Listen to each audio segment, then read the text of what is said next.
তার চন্দ্রিমা ধরে বেনো ধরে দূরে চারণ মতো ধেনু বাঁশরীর নাম ধরে ধরে নাচছেন। গোবিন্দের বেনুধ্বনি সমস্ত ধেনুগণের কানে পড়ার সঙ্গে সঙ্গে কি করলেন ধেনুগুণ অমনি শুনিয়া কারণ ভাই ধেনু শুনিয়া কারণ আর পুচ্ছ ভলি পিঠরয়ু পরে পুচ্ছ ভলি পিঠরয়ু পরে ধেয়ে ধেয়ে চলিল রে ওরা ধেয়ে ধেয়ে চলিল রে ধেয়ে ধেয়ে চলিল রে ধেয়ে চলিল রে সবদ ধরে বলে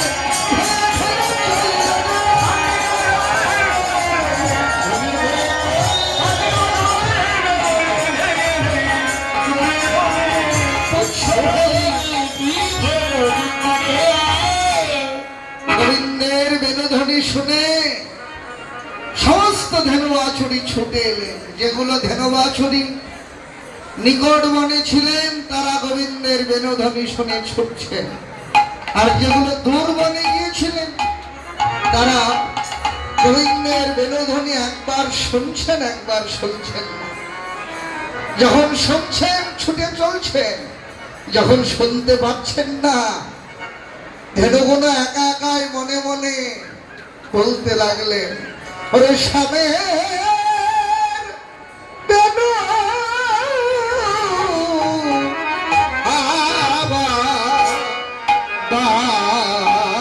বাজরে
গোবিন্দের বেনুধ্বনি শুনে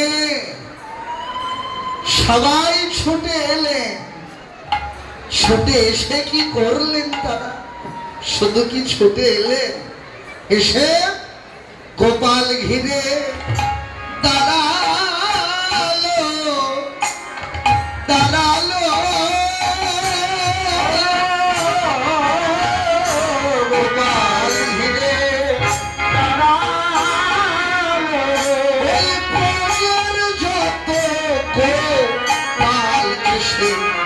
নন্দের গোপাল ঘিরে দাঁড়ালো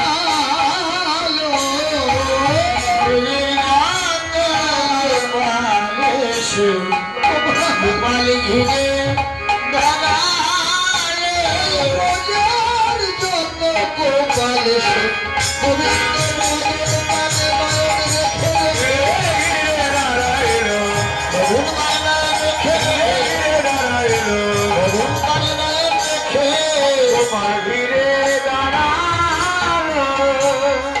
ধেনু বাছুরি গুণ গোবিন্দের বেনুধ্বনি শুনে সবাই ছুটে এসে গোবিন্দকে ঘিরে দাঁড়িয়েছেন। তবে মজার বিষয়, গোবিন্দকে ঘিরে দাঁড়িয়েছেন ঠিকই, পেছনে কেউ দাঁড়াননি। গোবিন্দকে ঘিরে অর্ধচন্দ্রের মতো হয়ে শোভা করে দাঁড়িয়ে আছে ধেনুয়া ছড়ি। অবলক নয়নে গোবিন্দ বদন দেখছেন, আর গোবিন্দ বদন দেখতে দেখতেই ওই গাভীদের অন্তরে জেগে উঠেছে বাৎসল্য প্রেম। তো গাভীদের অন্তরে বাৎসল্য জেগেছে, এটা বোঝা গেল কি দেখে? তত্ত্বজ্ঞ বললেন, গাভীদের অন্তরে যখন বাৎসল্য প্রেমের উদয় হয়